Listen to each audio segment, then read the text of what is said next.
Pushkin. If your finance team spends more time finding data than using it, if there's one entity here and one there and one here and one there, if scaling your business feels like starting over, you need the Intuit ERP. Intuit Enterprise Suite is the AI-native ERP solution that's powerful, painless, and proven. Learn more at intuit.com/ERP. We spend hours deciding what to buy, but there's a split-second decision that can make or break a sale. Do you have the trust to hit buy now? Agentic commerce is testing that moment more than ever. And that's where PayPal comes in.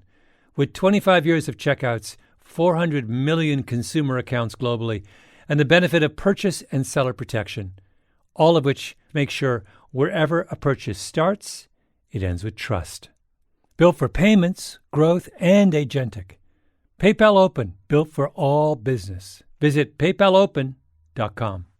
Purchase and seller protections on eligible transactions only. Terms apply. See paypal.com/risk-management for details. Liberty was never just a word. It has guided every American endeavor for the past 250 years. And now it takes form in a new way. The 2026 Semi-Quincentennial Coin and Medal Program from the United States Mint celebrates the founding ideals that have long shaped our coinage. Available 1 year only, this historic collection features new coin designs, limited edition releases, and reissues. Shop new official coins at usmint.gov/semiq. That's usmint.gov/SEMIQ. Before we do any talking, I just want you, can you just read the opening scene? Exterior, Ape Sanctuary, day. Bubbles, a grizzled, muscular, 33-year-old chimpanzee lazily knuckle walks across the floor of a large, domed enclosure nestled in a verdant Florida woodland. Superimposition, Center for Great Apes, Wauchula, Florida, present day. There are many kinds of kingdoms in this world, and many kinds of kings. Bubbles scoops up a hunk of sweet potato from the ground. I have known more than most, though all here have served outside these castle walls in some capacity. He comes upon a cluster of 3 chimps and acknowledges them. Butch and Chipper served the Ringling brothers, as did Petunia. Moving along, he passes 2 other chimps. Ellie and her friend Kodua were both in a Super Bowl commercial. A 3rd chimp runs over, whacks Ellie on the head, and then runs off. That's Jonah. He starred in a Planet of the Apes film. Unfortunately, it was the one people didn't enjoy. Bubbles effortlessly ascends a wooden jungle gym and then sits perched on top of it, overlooking his domain, munching his sweet potato. Now this is their kingdom, and I am their king. But it was not always so. I was once heir to the greatest kingdom on earth, one ruled by a king like none before him. But every kingdom, great or small, has its boundaries, its walls. Every kingdom is itself a kind of cage. I have, in my life, become a student of cages.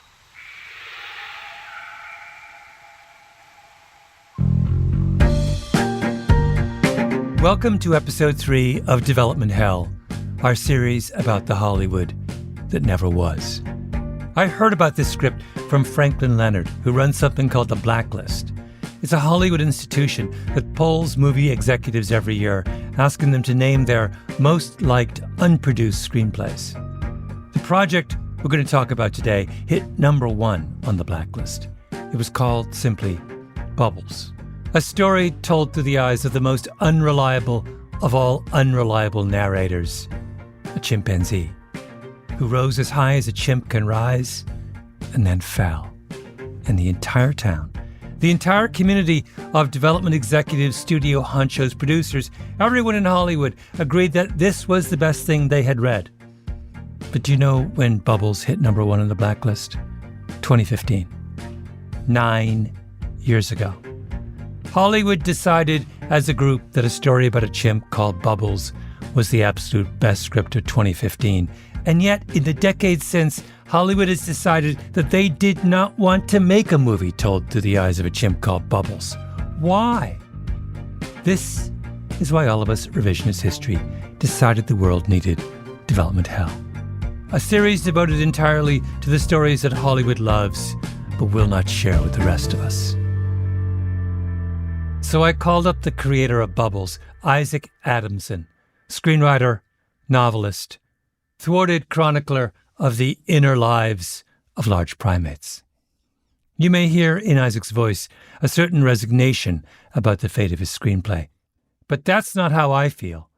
I read Bubbles and I thought, I have to do something. First they came for the chimpanzees, and I did not speak out because I was not a chimpanzee. You know how that ends. So here we have a middle-aged chimp who is clearly in some kind of retirement, has been pastured out to this sanctuary in Orlando. But he speaks in this grandiose, formal manner about this life.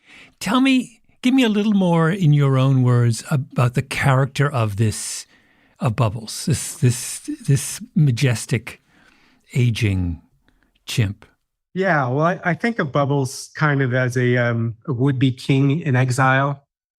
You know, he's had this amazing, adventurous life, and now he's kind of been he's been removed from, and now he's sort of biding his time away from the life that he thought he was going to have, and from the kingdom that he felt that he was going to inherit. He's a tragic figure. Yeah, definitely. Yeah, but he has, and what's hilarious, this is a comedy. Let's be clear. At its core. At its core, yes, at its core. It's many other things as well, but it's fundamentally a comedy. I must say, parenthetically, Isaac, that I love this script so much. You know how in your world, in Hollywood, it's always X meets Y. A movie is always described as X meets Y. You know what this is? Right. You probably, I'm sure you've thought, this script is Remains of the Day meets Puff the Magic Dragon. I actually had never thought of it that way. That's one I hadn't heard before either.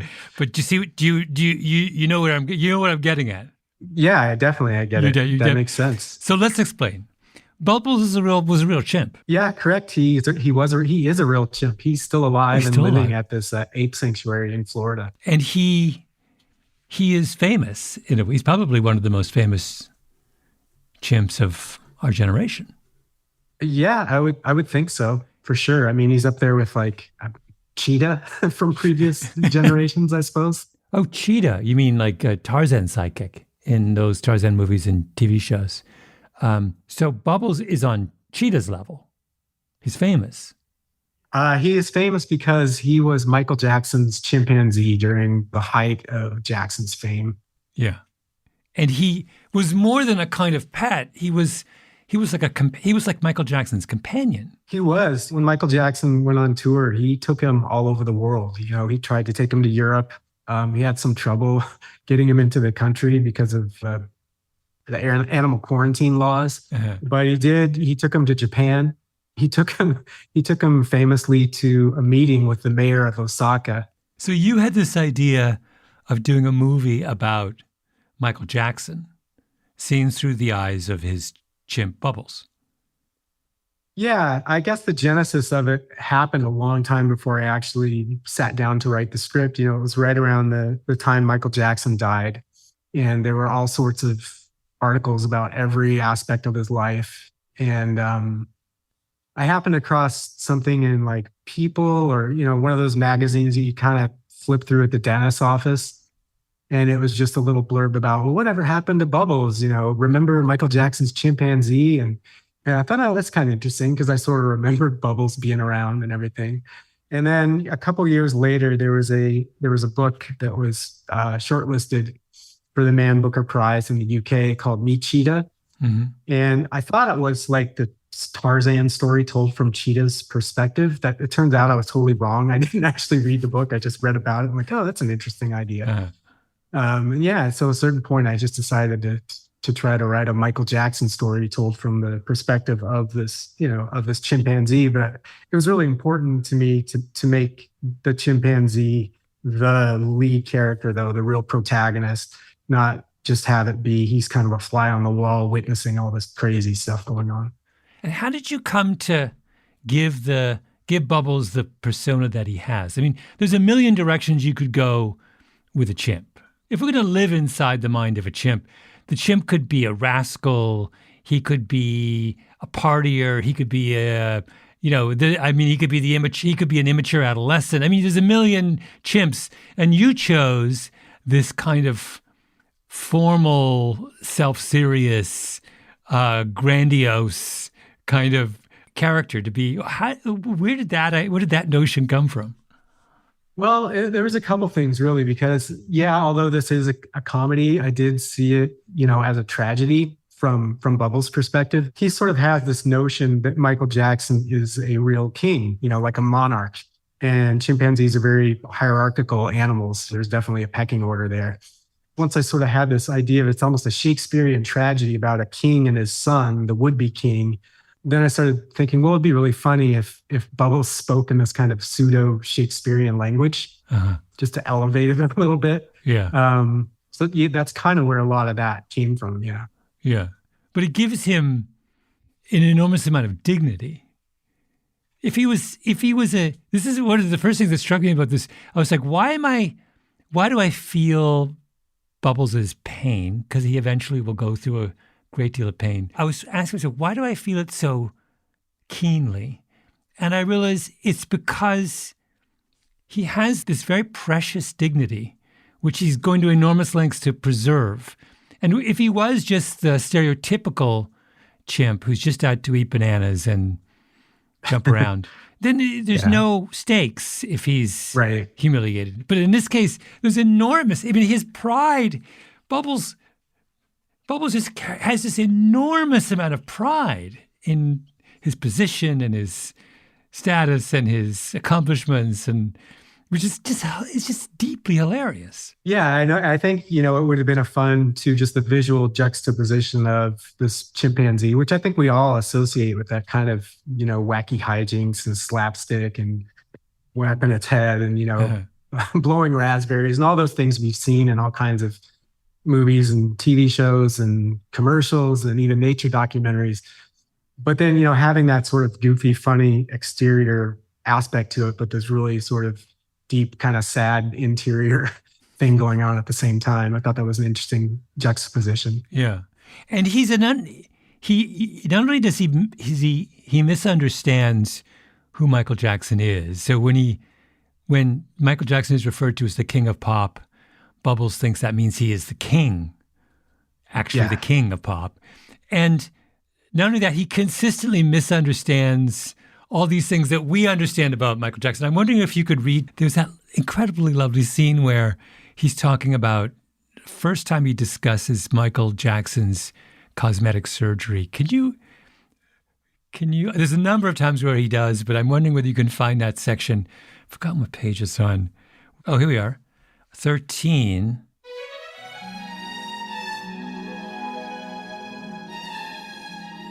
Interior, Havenhurst Mansion, Michael's bathroom, night.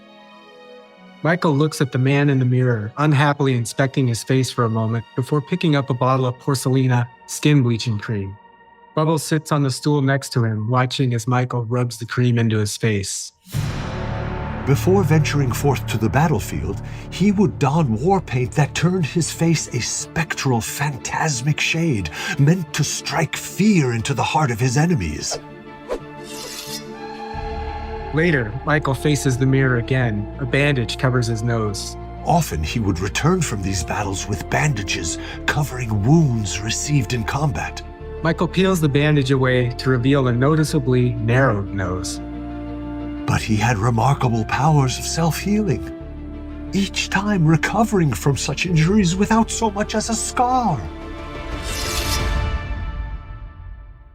He's such a hilariously unreliable narrator about his king. That's like half the fun of this. That's why, when I said it's half Remains of the Day. Remains of the Day is a novel about a a butler to an English lord who's sympathetic to the Nazis in the years before the Second World War. And the butler thinks that his master is one of the great statesmen of his day, instead of just being a groveling neo-Nazi, And that's a tragic novel. But the whole thing is the butler never understands who his master is. And by the end, but this is the same thing. Bubbles is like the butler in Remains of the Day. He just he never ever cottons on to the kind of hollowness in Michael Jackson, I guess. Yeah, I think, because he is a chimpanzee and he misinterprets a lot of what he sees, I think it sort of allows him to retain an innocence too that, a quote unquote normal person that was seeing some of the things that Bubbles was exposed to would, wouldn't come to the same conclusions that Bubbles does for sure. But Bubbles does. There are certain things he uses a lot in this screenplay about Joe, Michael Jackson's tyrannical father. And Bubbles does understand that there is something deeply kind of corrosive and tragic about that relationship. Yeah, it's true. I mean, he does. I think one thing that he's good at sensing is sort of power dynamics. And he can kind of understand that, Michael's maybe the king, but here's this other figure who is unkind to him, but clearly has power over him, in some sense. Mm-hmm. Mm-hmm. You have an enormous amount of fun in the script with populating it with every single pop culture person of the moment. In fact, I lost track. I was keeping track of all of the cameos. We get Elizabeth Taylor. We get lots of Quincy Jones. We get Bon Jovi in a hilarious scene when Bon Jovi basically co-opted Bubbles for a crazy night on the town. LaToya, obviously. A Corey Feldman, Prince. Yeah. Prince in a memorable scene when we see Prince encounter Michael Jackson through Bubbles' eyes. Bubbles tries to make sense of the this. I mean, this part of the script sounds like you must. I pictured you laughing out loud as you were writing these scenes. Oh yeah, definitely. Pretty much every scene, there was something that just made me giggle. And even before I was writing it, when I was just researching it and coming upon all these stories, I mean, Bon Jovi tells that story on a clip, and I think it's on YouTube, about how when he was in Osaka, he basically they gave him Bubbles for the night, and they just had a big hotel party. And the Prince story, that's another one that was based on, a true thing that happened. I mean, Michael Jackson being the massive figure he was at that time, he did interact with pretty much everybody who was everybody, in pop culture during that period. What's also interesting is that there's things happening inside Bubbles, which you made up yourself. Everything that happens outside, it seems like, so basically we're covering Michael Jackson's life when he's writing and touring for Bad. Is it Bad? Was the album called Bad? Yeah, it was Bad. Yeah. You're just fishing through all of the true accounts of that era and taking out stories. Basically, yeah. There's other stories that I've heard, since the script got out, and I talked to so many people about it, and everybody was sharing their Michael Jackson stories and rumors and all kinds of.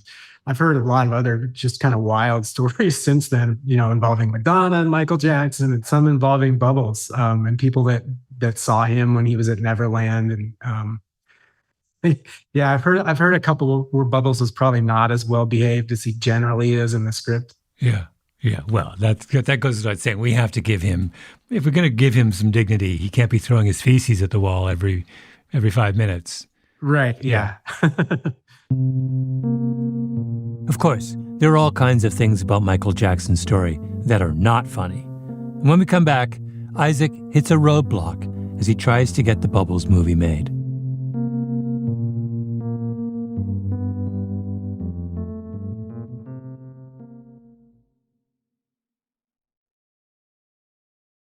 If your finance team spends more time finding data than using it, if there's one entity here and one there and one here and one there, if scaling your business feels like starting over, you need the Intuit ERP. Intuit Enterprise Suite is the AI-native ERP solution that's powerful, painless, and proven. Learn more at intuit.com/ERP. Liberty was never just a word. It has guided every American endeavor for the past 250 years. And now it takes form in a new way. The 2026 Semi-Quincentennial Coin and Medal Program from the United States Mint celebrates the founding ideals that have long shaped our coinage. Available 1 year only, this historic collection features new coin designs, limited edition releases, and reissues. Shop new official coins at usmint.gov/semiq. That's usmint.gov/SEMIQ. We spend hours researching products online and deciding what to buy, but there's a split-second decision that can make or break a sale. Do you have the trust to hit the Buy Now button? The way we discover and compare things is evolving, happening faster and influenced by new forms of intelligent advice. But the underlying trust question doesn't go away. If anything, it's more important than ever. That's where PayPal comes in. For more than 25 years, they've been a trusted way to pay. And now PayPal can make the agentic era of commerce work for merchants, letting them maintain control of their brand, their customer relationships. So even as the way we shop changes, the moment that matters most still feels familiar and deeply dependable. Built for payments, growth, and agentic. PayPal Open, built for all business. Visit paypalopen.com to get started. Purchase and seller protections on eligible transactions only. Terms apply. See paypal.com/risk-management for details.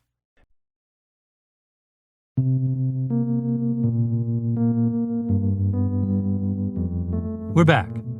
Michael Jackson dies in 2009, but Bubbles is still alive. And nearly 6 years later, Isaac Adamson writes the biopic we're talking about, the story of the king of pop from the point of view of his pet chimpanzee. He's thinking of using stop-motion animation to tell the story, for obvious reasons. Hollywood is used to dealing with prima donnas, but a chimp as a star of a movie would be on a whole nother level. And Isaac isn't ignoring the pedophilia allegations against Michael Jackson. The Leaving Neverland documentary that exposed Jackson's behavior isn't out yet, but there's been investigations in the 1990s that have become headline news. So around 2015, Isaac takes his admittedly unusual project and starts shopping it. And studios like it. In 2017, Netflix bought the project. And Isaac entered development hell.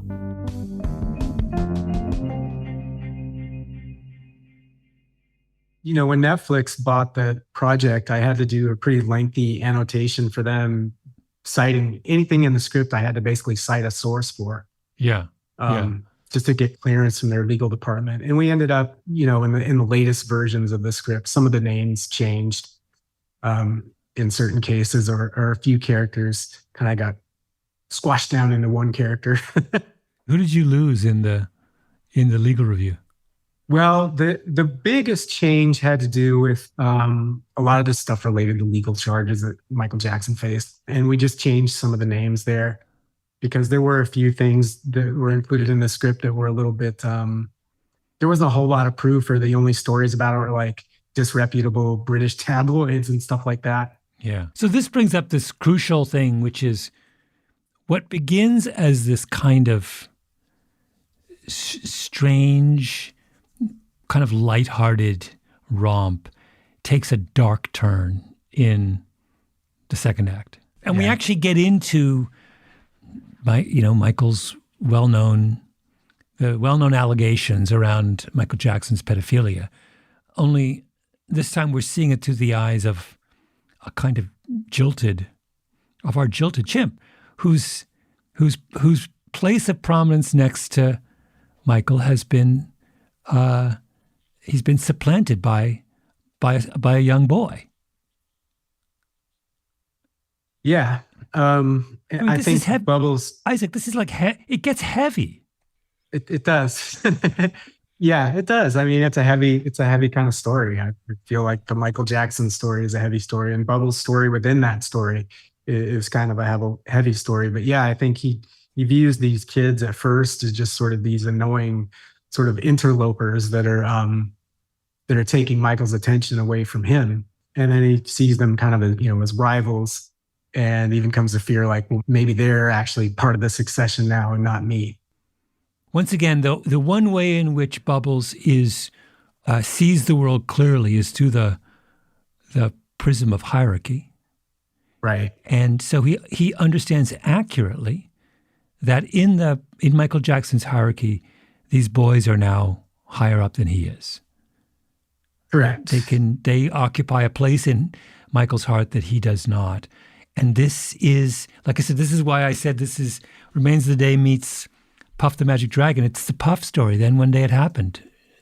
Jackie Paper came no more. That's what happens to him. He gets pushed aside. And it's like, it broke my heart when that happened. Yeah, it's a tough moment. It's a tough thing for Bubbles. And I think, if you talk to the kids who were around Michael Jackson a lot at that time, I think a lot of them went through similar experiences with him where they were his favorite, and then someone else came along, and they were just sort of jilted out of Neverland. And I think, in certain cases that hurt these kids a lot. Even some of the ones like Corey Feldman, who says that Michael Jackson never touched him or, did anything sexually untoward, but he was just hurt by that whole experience of feeling like they were buddies and he was the favorite. And then one day he's just out. Mm-hmm. Mm-hmm.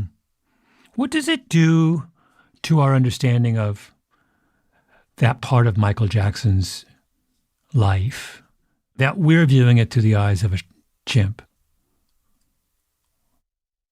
Yeah, that's a good question.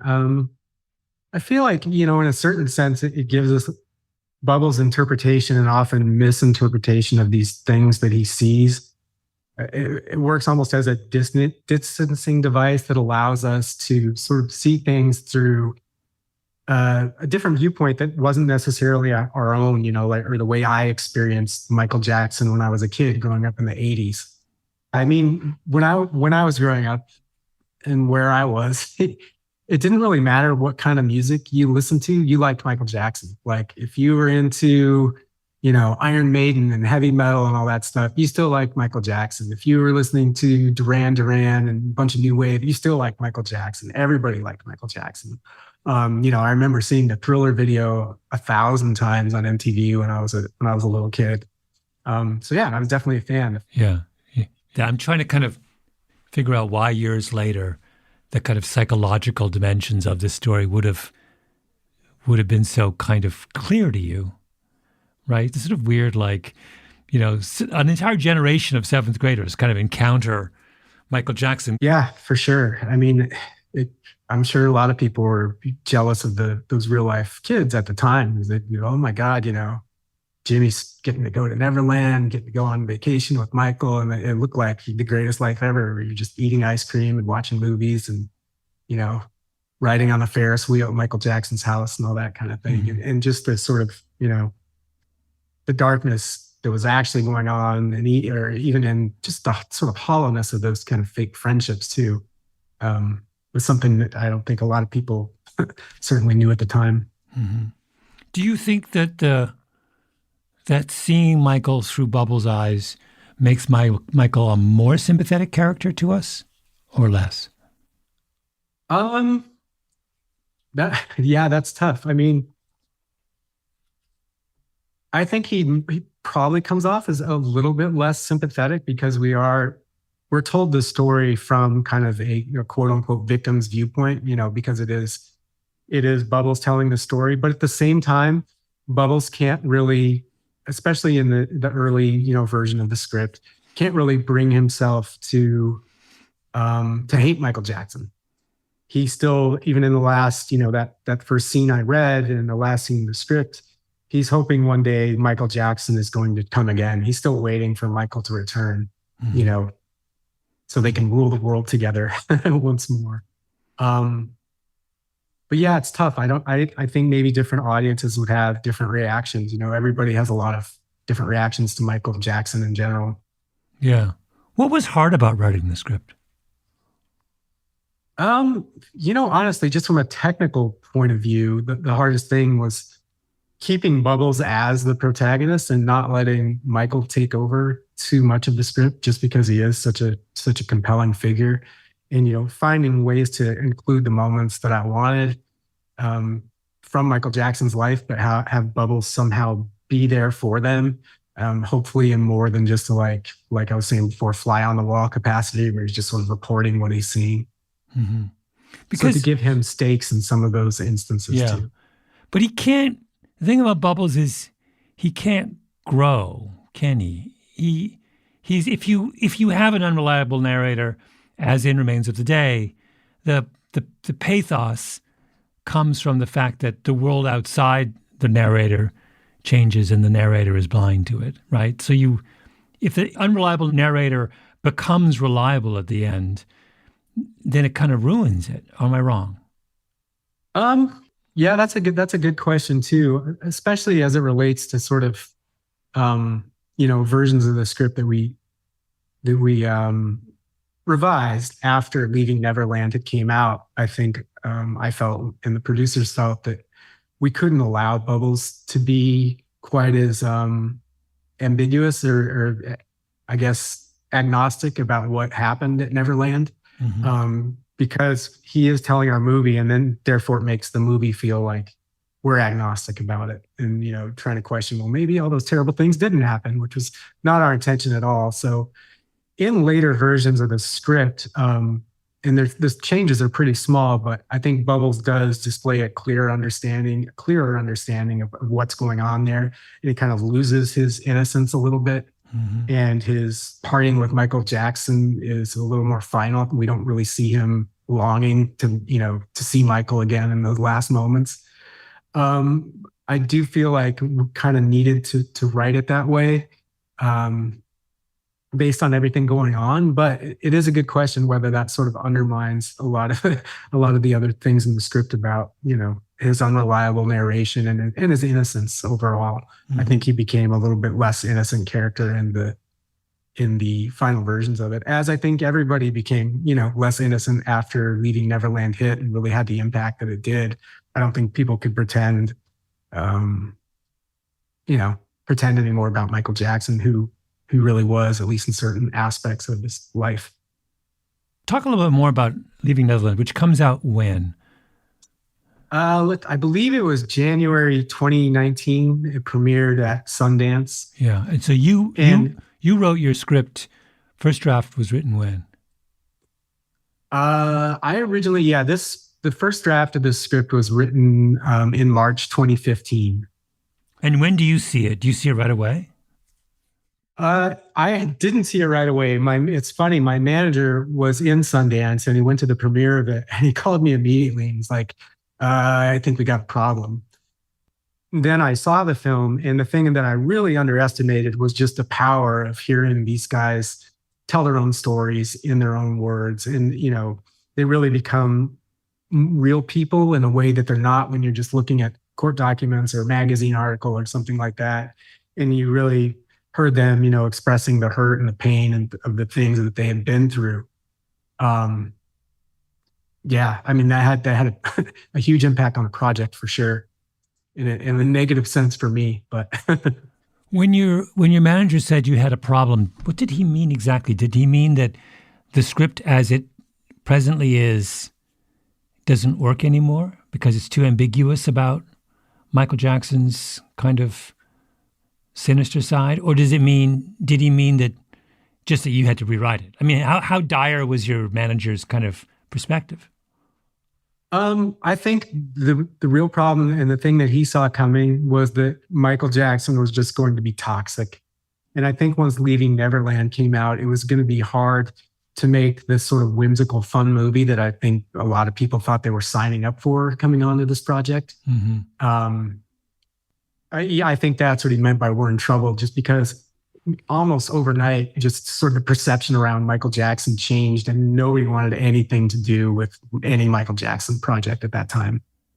So prior to Leaving Neverland, was this script on track to be made into a movie? Yeah, it was. We had Taika Waititi, attached to direct it.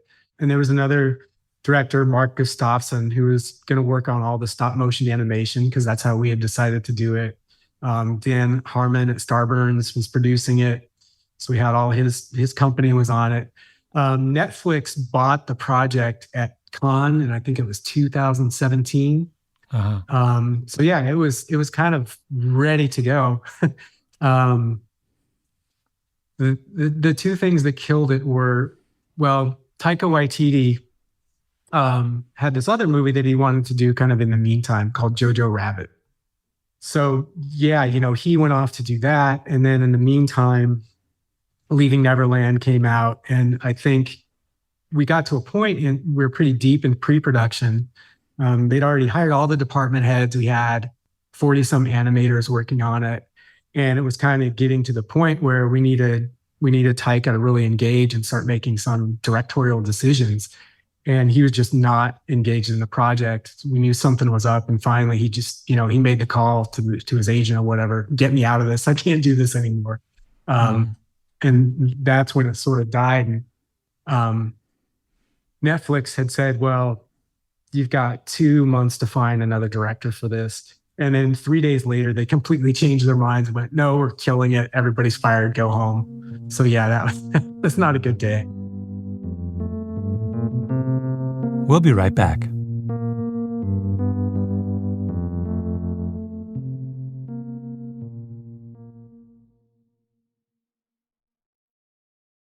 If your finance team spends more time finding data than using it, if there's one entity here and one there and one here and one there, if scaling your business feels like starting over, you need the Intuit ERP. Intuit Enterprise Suite is the AI-native ERP solution that's powerful, painless, and proven.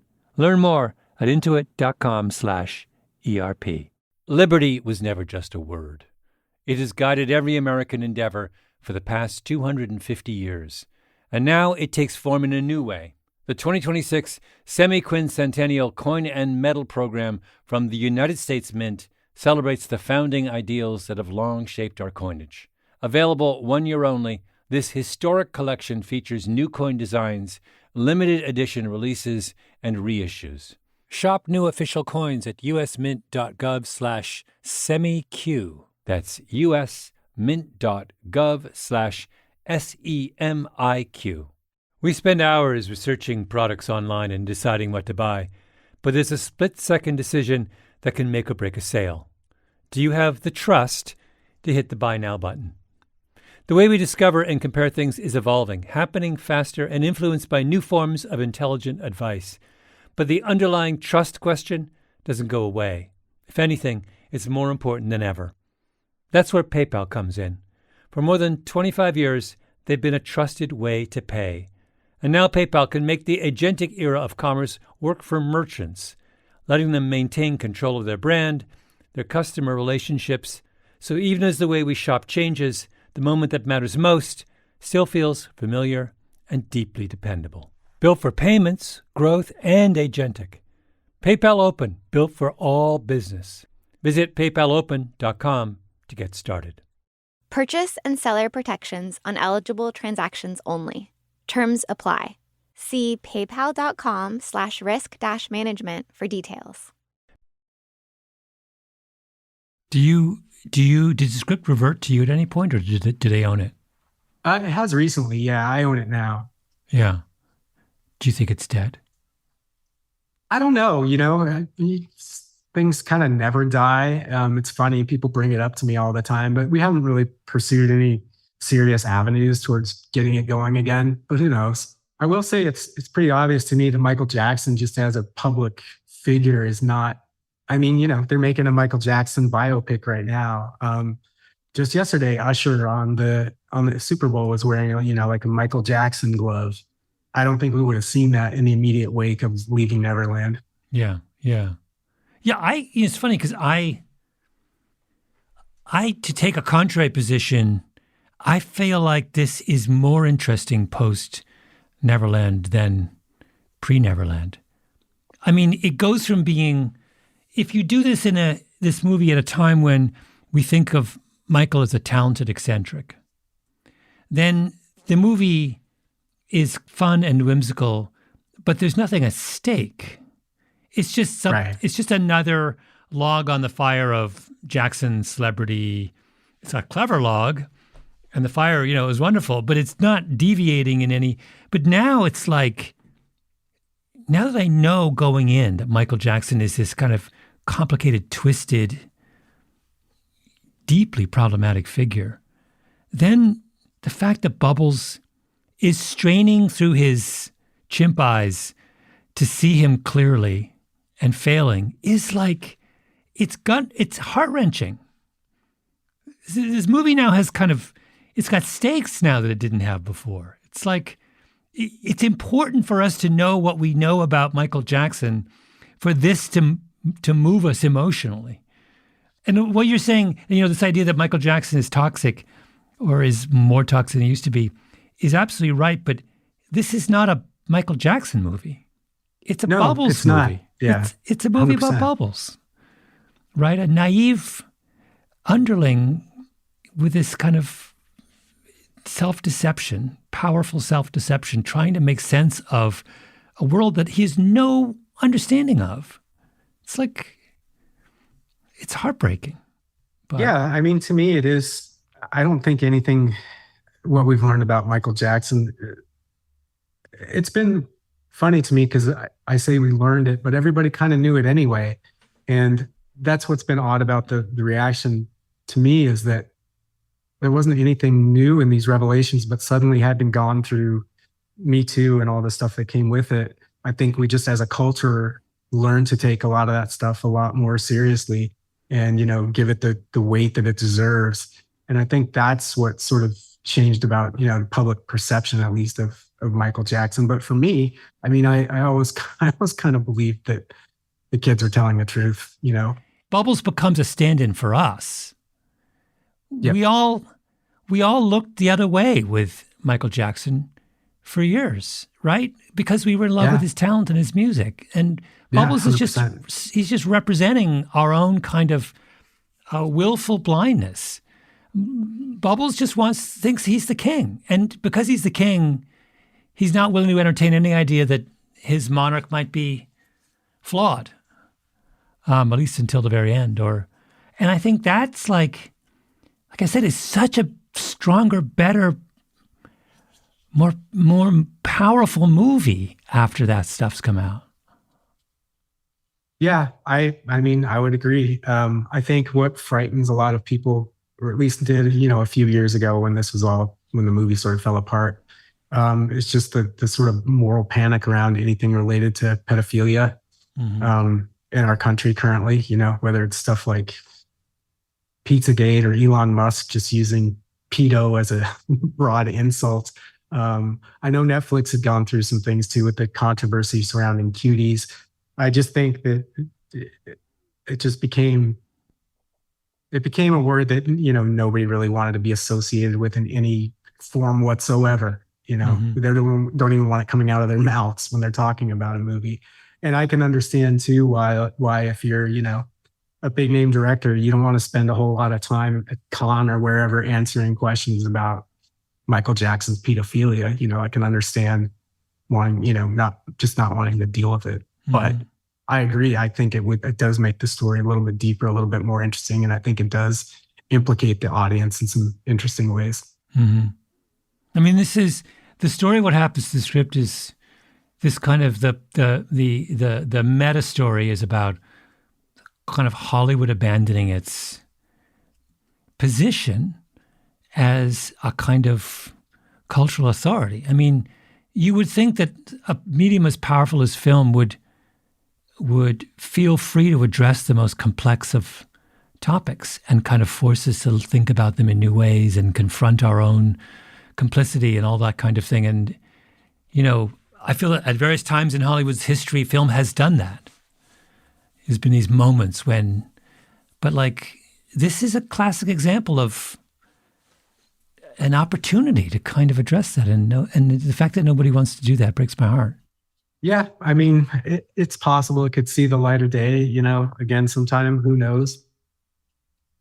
It's funny because sometimes you can see it, you know what's interesting about it. The director, actors, the producers, the people that are sort of intimately involved with it on a creative level. But then when you're just talking to marketers or publicists or whoever else like that, or financial people, it's just another product. One last thing, Isaac, could you read a little bit of where Bubbles struggles to come to terms with what he is observing at Neverland? Yeah, let me find a good one here. Okay. I found a good one.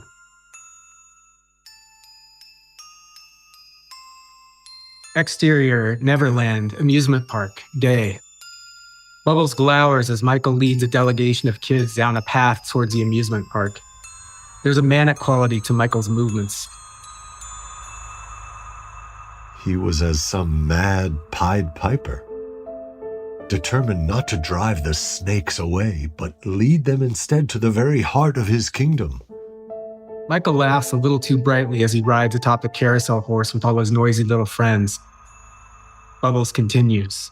Determined to lower the drawbridge for these pint-sized Trojan horses and let them carry him away in a stampede of frivolity. I knew then that no ordeal would change him. No brush with ignominy, no humiliation, no torture, no trial, no punishment. He had waded so far into a sea of infamy that returning was as tedious as continuing to the other side. And a troubling notion arose. Was what I had taken for reckless folly masking something darker? My loyalty had found its limit, and I could serve no longer.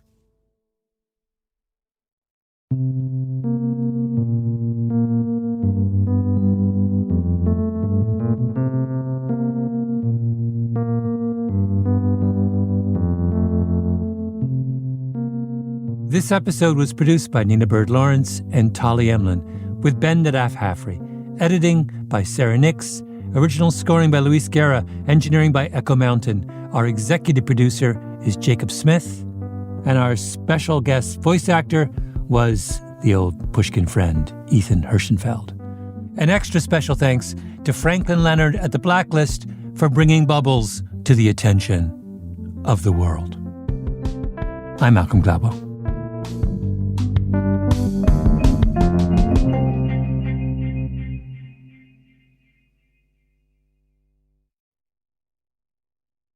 Liberty was never just a word. It has guided every American endeavor for the past 250 years. And now it takes form in a new way. The 2026 Semi-Quincentennial Coin and Medal Program from the United States Mint celebrates the founding ideals that have long shaped our coinage. Available 1 year only, this historic collection features new coin designs, limited edition releases, and reissues. Shop new official coins at usmint.gov/semiq. That's usmint.gov/SEMIQ. If you want all of your data in one place, if you want a single home for all of your entities, if you want to spend more time working and less time searching, you need the Intuit ERP. I know because I'm Damon John, and I run my growing business on Intuit Enterprise Suite, the AI-native ERP that's powerful, painless, and proven. Learn more at intuit.com/ERP. We spend hours deciding what to buy, but there's a split-second decision that can make or break a sale. Do you have the trust to hit buy now? Agentic commerce is testing that moment more than ever. And that's where PayPal comes in. With 25 years of checkouts, 400 million consumer accounts globally, and the benefit of purchase and seller protection, all of which make sure wherever a purchase starts, it ends with trust. Built for payments, growth, and agentic. PayPal Open, built for all business. Visit paypalopen.com. Purchase and seller protections on eligible transactions only. Terms apply. See paypal.com/risk-management for details.